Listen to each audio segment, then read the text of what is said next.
He take nui te wai poke ki ngā Māori o Horowhenua o tira tātou te ao Māori. E takariri ana a Ngāti Pareraukawa ki te kaunihera mō tā rātou takaroa ki te kati i te rua para o te rohe.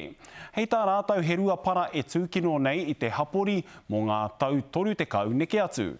Kia Regan Paranihi te roa ngātu. E kapi ana te kīti ki tēnei ruapara.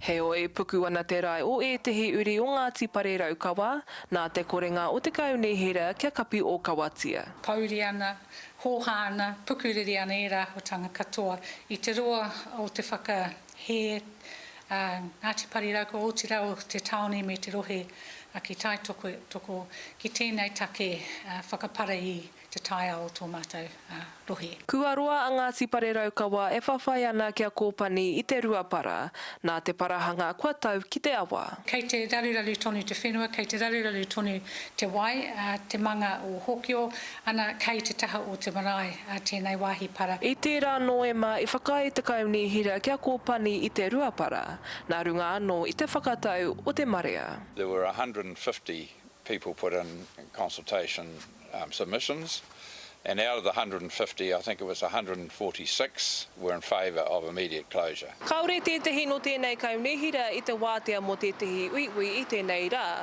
Hei tā rātou nā te noho tōtara wāhirua o ngā kai kaunihira i whakaupa rātou i tēnei take.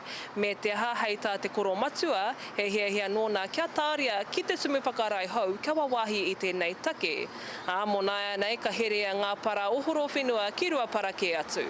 Back in November, it was in favour of closure, but there were several sort of confusing arguments put up, and a couple of people changed their mind and floated in favour of deferring the decision. Hangariri ana tēnei hapu o Ngāti Raukawa ki te whakamoho a te kaunihira. We just can't believe that such an unjust and irrational decision should be allowed to stand. E hari te mea ka ngaro te take nei, kei te haere tonu te raruraru runga i a mātou o Ngāti Pareraukawa. Ka tohe tonu te hapu i tāna no tohe mo te take nei.